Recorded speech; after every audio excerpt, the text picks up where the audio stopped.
Бақшадағы тәтті бұрыштардан осылай тамақты қызартатын өте дәмді табиғи томатты үйде жасаймыз. Видеоның соңына дейін қараңыздар. Осылай қою болып шығады, әрі берекелі болады. Видеоның соңына дейін қараймыз. Осылай бақшамдағы тәтті қызыл бұрыштарды, қызарып тұрған бұрыштарды жинап алдым. Ал енді ішіндегі дәндерінен тазартып шығамын. Видеоны қарамас бұрын менің арнама тіркеліп алуды ұмытпаңыздар. Басқа да пайдалы әрі оңай рецепттерді таба аласыздар. Видео сіздерге пайдалы болса, пікір қалдырып, лайк басып отырсаңыздар.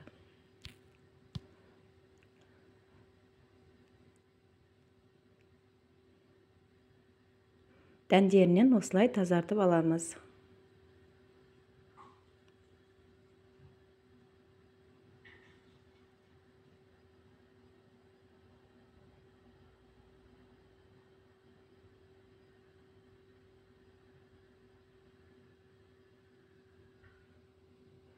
Келесі кезекте қызанақтарымызды осылай бөліктерге бөліп аламыз.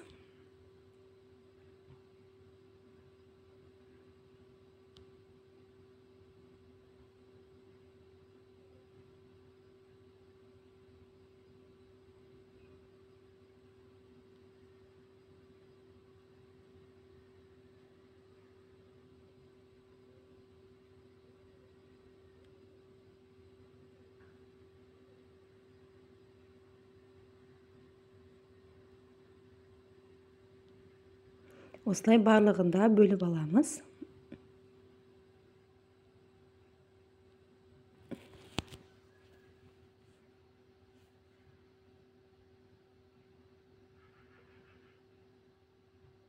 Ал тазартып дайындап алдық.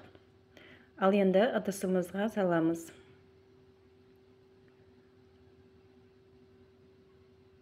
Түбі жабыспайтын қалыңдау ыдысқа құйсаңыздар дұрыс болады. Барлығын ыдысымызға салып алдық. Ал енді отқа қоямыз. Отымызды жағып, осылай кішкене суы шыққанша, жұмсарғанша осылай араластырып отырамыз.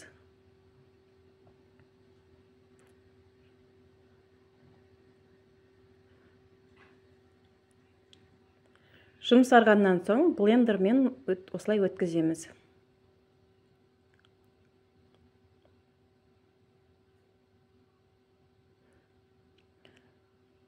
Отымызды өшіріп, осылай блендерлеп шығамыз. Барлығын біркелкі осылай өткізіп аласыздар.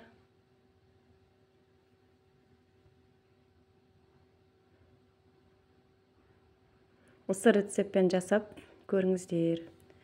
Және де пиццаға да қолдануға болады бұны.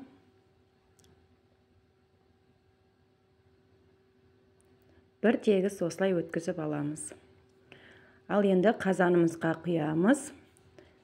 Жарты пиала сұйық майымызды қосамыз. Және де дәміне қарай осылай ас тұзын қосамыз, араластырамыз. Және де қайнатып аламыз.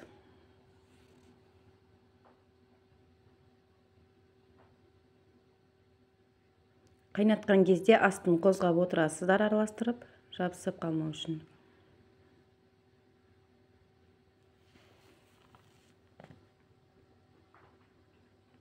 Осылай бұрқылдап қайнаған кезде бізде дайын болады.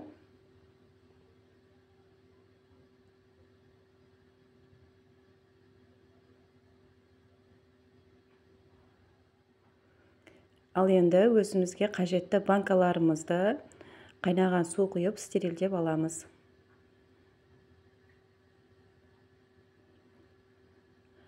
Және бұрағыштарымызды, қақпақтарымызды да дайындап аламыз.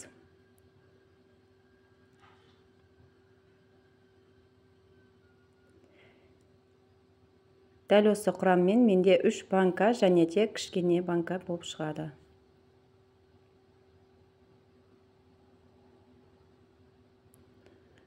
Банкамызға құйып болған соң, осылай бір ас қасық уксусты қосамыз, араластырамыз.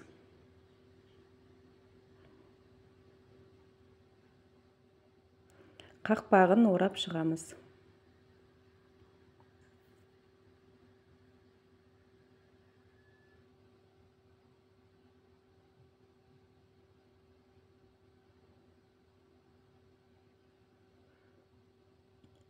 Мінекей біз жауып алдық.